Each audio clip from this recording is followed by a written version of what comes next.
Hello and welcome, history buffs. My name is Nick Hodges, and in this episode, I'll be reviewing a true classic, Lawrence of Arabia.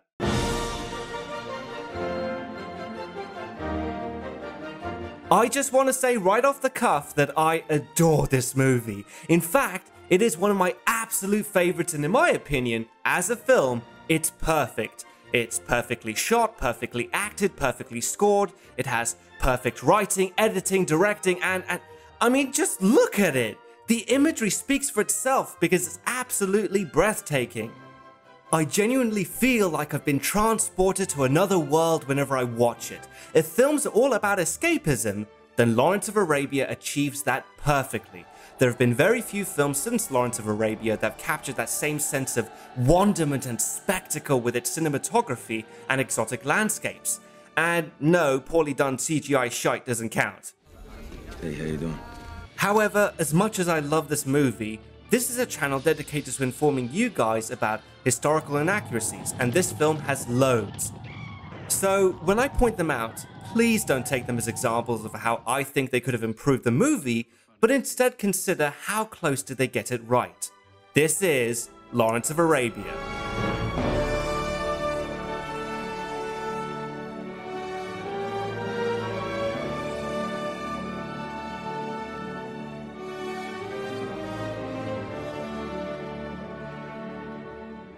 The real T.E Lawrence has to be one of the coolest guys in history. If you look at his career, you could accurately describe him as a spy, a diplomat, a historian, a soldier, and an archaeologist. I would in fact consider him to be the real-life Indiana Jones, since what started his career was simply his love of history.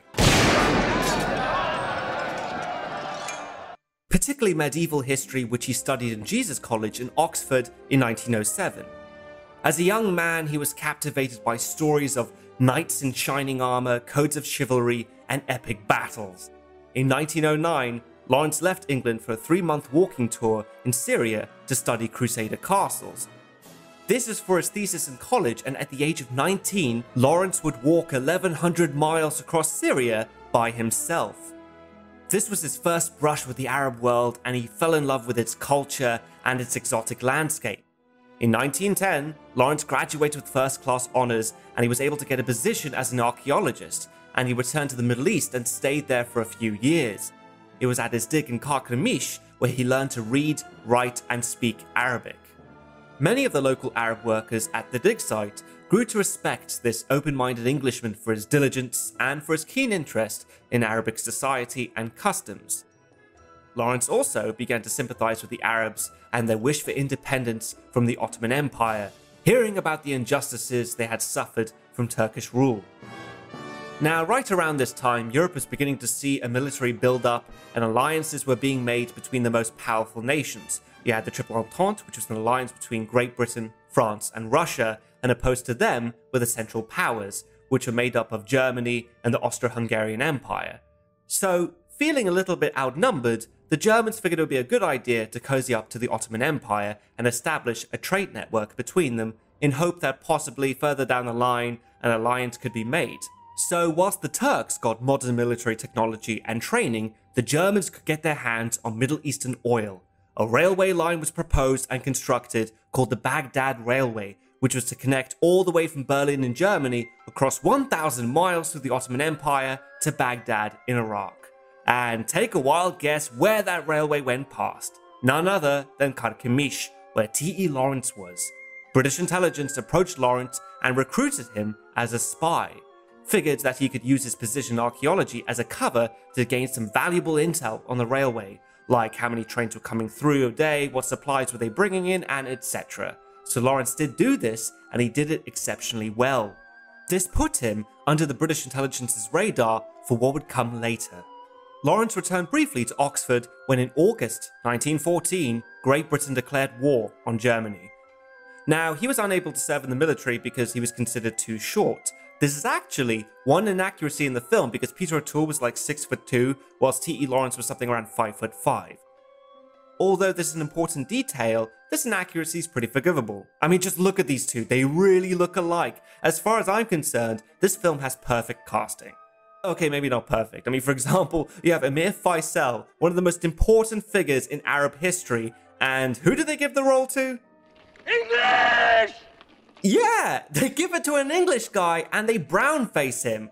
Now, I know this was made in the 60s and it was a great performance by Alec Guinness, but I just feel that this important role should have been done by an Arab. However, I have to remind myself that this is Hollywood and it's not exactly like anything has changed today. So anyway, where was I? Oh yeah, so since Lawrence was unable to serve in the military, he was frantically searching for a position that would make use of the skills he had picked up in the Middle East, and it wouldn't be anywhere on the Western Front. In fact, you could say he was quite restless during this time because it wasn't until November, when the Ottoman Empire joined the war on Germany's side, did he finally become useful. Lawrence got the chance he had been waiting for and was stationed in Cairo as a military intelligence officer. So although Lawrence got the... Oh wait, sorry guys, someone's calling me. Hello? You got that from my video, right? I mean... Oh, hey Indy. Yeah, I did learn that from your T.E Lawrence video. I just figured since you had a whole YouTube channel about the First World War, I could use it for my research. Yeah, that'd be great. Because, look, we love what you're doing here. And I'll tell you what, I had no idea about that Waterloo movie you recently reviewed. And I think I speak for all of us that we hate Mel Gibson type historical movies about as much as you do. Anyway, I will make sure to send our fans over for you to learn more about the T.E Lawrence movie. Yep. Thanks, man. Guys, you should also check out the Great War channel. They have some fantastic content there. Alright, Indy, I really need to continue with reviewing this monster of a movie. Yeah, well, I imagine so. Okay, cool. Take care, and we'll see you around, okay? That was pretty cool. Glad you didn't mind me watching his stuff. So where was I again? Oh yeah, so although Lawrence got the opportunity he wanted as an Arab expert, he would spend the next 2 years mostly sitting behind a desk. During this time, Great Britain was failing miserably in its war against the Ottoman Empire, especially with the Gallipoli campaign. There was great concern that the victorious Turks would be free to deploy more of its troops to attack British interests in Egypt and especially the Suez Canal. As luck would have it, an Arab uprising had already begun, and in 1916, to delay any Turkish advance, the British government approached Prince Emir Faisal, the primary Arab leader at the time, and offered support to their revolution. The Arabs' function would be to sabotage railways and harass Turkish fortifications throughout the Arabian Peninsula. The Arabs agreed under one condition, that after the war, they would be given self-rule and create a single united Arab nation free from European imperial intervention. The British agreed mostly because they didn't think the Arab uprising had any real chance of succeeding, but at least it might distract the Turks for a little while. If you want my own opinion, this whole theatre of operations is a sideshow. The real war is being fought against the Germans, not the Turks. And not here, but on the Western Front, in the trenches. Your Bedouin army, or whatever it calls itself, would be a sideshow of a sideshow. Initially, the Arab revolt began rather successfully and had won a few victories, but eventually it grounded to a halt when they were faced with Turkish artillery and aircraft, something that the Arabs were too ill-equipped to handle. The British government figured that it was only a matter of time before the Arab uprising would be crushed. It was then that Lawrence was sent to Wadi Safra to meet Emir Faisal and appraise the situation. Well, that won't be difficult. The situation's bloody awful. Their morale, if ever they had any, which I doubt, the Turks knocked out of them in front of Medina. With howitzers. They're fading away by dozens every night. They were also low on weapons and supplies, but Lawrence's role as a liaison between the British and Arab rebels would help provide them with many of the necessities that they desperately needed.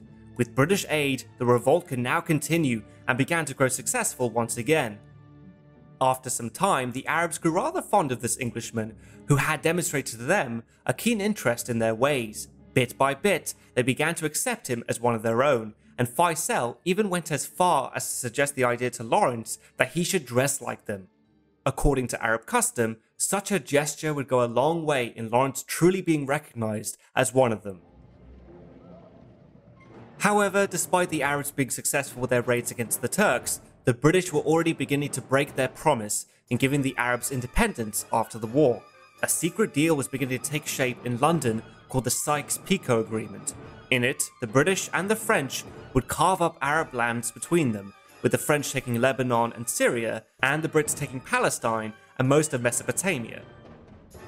After many months of guerrilla fighting, a consensus was beginning to form amongst the Arabs that they needed a victory, an undeniable, decisive military victory against the Turks. The ultimate prize for them, of course, would be the capture of Damascus, the political heart of the Arab world. But how to get there? Amir Faisal and Lawrence began to hatch a plan that the first step towards achieving that goal would be the capture of Aqaba. Now, Aqaba was a port in the Red Sea that was occupied by the Turks, and, if successfully taken, its strategic position would allow an Allied offensive to push north to Damascus.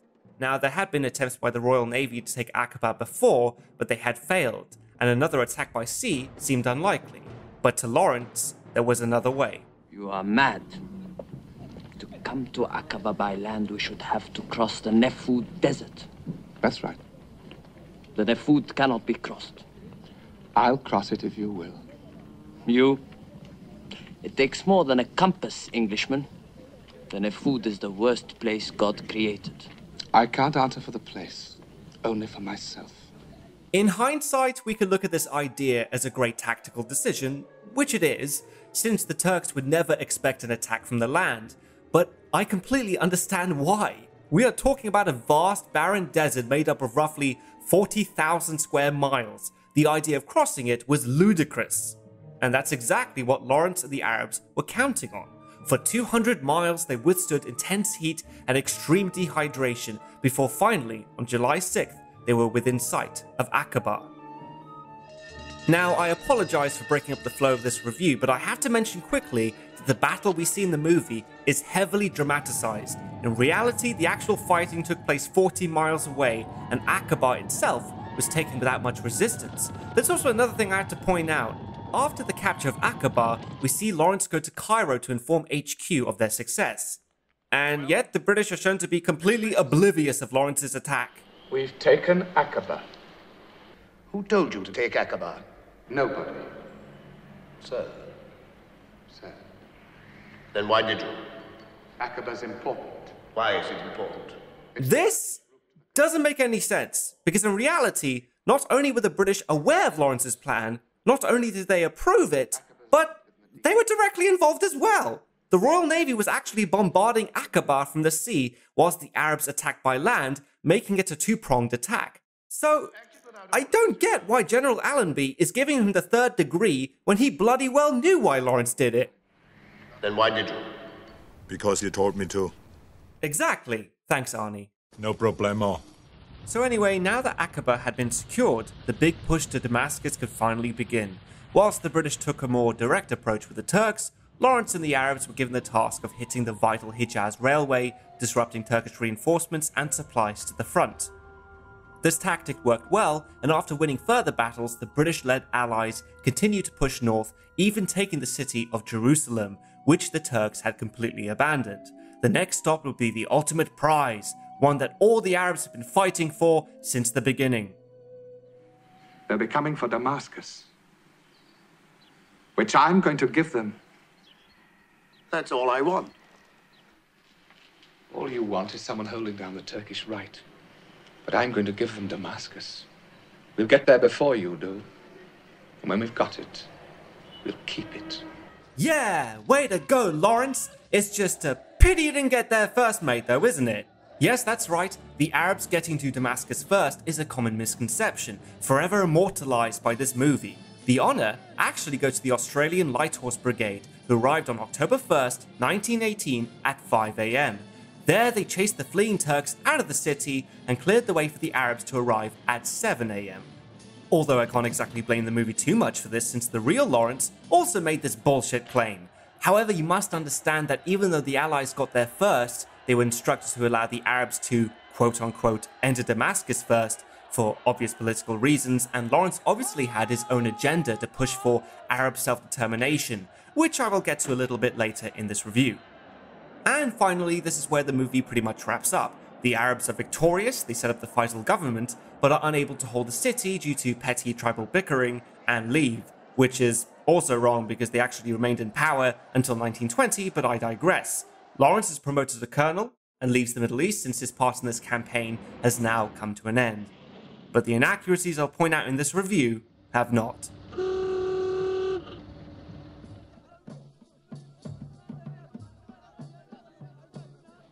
So, now that I've covered the history behind the real Lawrence of Arabia, I am now going to go over some of the inaccuracies this film has. Many of them don't exactly bother me since they were clearly made as a creative decision and in my opinion are justified within its context. However, there are a few that kind of push my buttons as a history buff, so here are the ones that struck me the most. Starting off with the smallest inaccuracy that I can think of, which are the machine guns used by the Turks. Now, I'm not exactly a weapons expert and I could very well be wrong, but that seems to me to be a Browning M19 1930 caliber machine gun used by the US in the Second World War. That was just the conclusion I made during my extensive research anyway. There are many others like that, but for the sake of time, I'm going to focus on the more serious ones, like how Lawrence seems to relish violence over the course of the film. For example, there's a scene where Lawrence recounts his experience of shooting Gassim. I had to execute him with my pistol. There was something about it I didn't like. Well, naturally. No, something else. I see. Well, that's all right. Let it be a warning. No, something else. What then? I enjoyed it. I'm sorry to say this because this is a really good scene, but this is really inaccurate. The real Lawrence was shaken by this experience. He didn't enjoy it in the slightest. This would haunt him for the rest of his life, but the movie shows him later enjoying the violence when the Arabs attacked the Turkish convoy.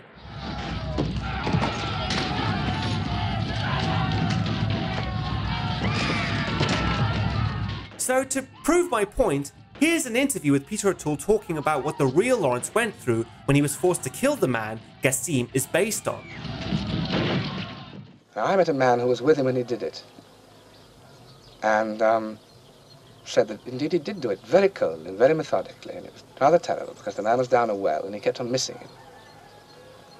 And then he went out for a drive in the desert afterwards. He went for a walk, and this man, got very worried about him, went to look for him and found him behind a rock,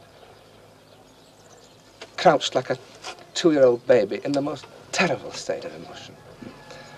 Now that could color my killing of this man in the film. Of course. I could imply what would happen afterwards, without stating it. What he means by his implication is that the audience could see the beginning stages of Lawrence suffering from PTSD or battle fatigue, which he most certainly did. But rather than Lawrence killing for pleasure, in reality, he was a lot colder and methodical about it. For example, the scene where Lawrence and the Arabs visit a Fas where the retreating Turks had massacred the entire town is true. The order he gives, where he says, "No prisoners! No prisoners!" is also true. And the ensuing carnage of the Turks being cut down mercilessly, even whilst trying to surrender, is true again. But when we start seeing Lawrence smiling and enjoying the violence, that's when things become inaccurate. The real Lawrence was furious by what the Turks had done. We should see rage on his face, not a smile. In the book 7 Pillars of Wisdom, T.E Lawrence himself wrote, "The Arabs were fighting like devils, the sweat blurring their eyes, dust parching their throats, whilst the flame of cruelty and revenge which was burning in their bodies so twisted them that their hands could hardly shoot. By my order, we took no prisoners, for the only time in our war." Now, although I quoted Lawrence's own words from his book, I feel that it would be irresponsible of me not to point out another scene in the movie based on what he wrote, which has become the subject of much controversy. It's when Lawrence is captured in Deraa by the Turks and is raped and tortured. Many historians seem to believe that he made up the story entirely. I think that Deraa was an invention. It never happened to my own research, to my mind. I went myself to Deraa later on, and I met people, and I spent 2 nights in the Huran around Deraa. And I am convinced he never went to Deraa. It never happened. It was an invention.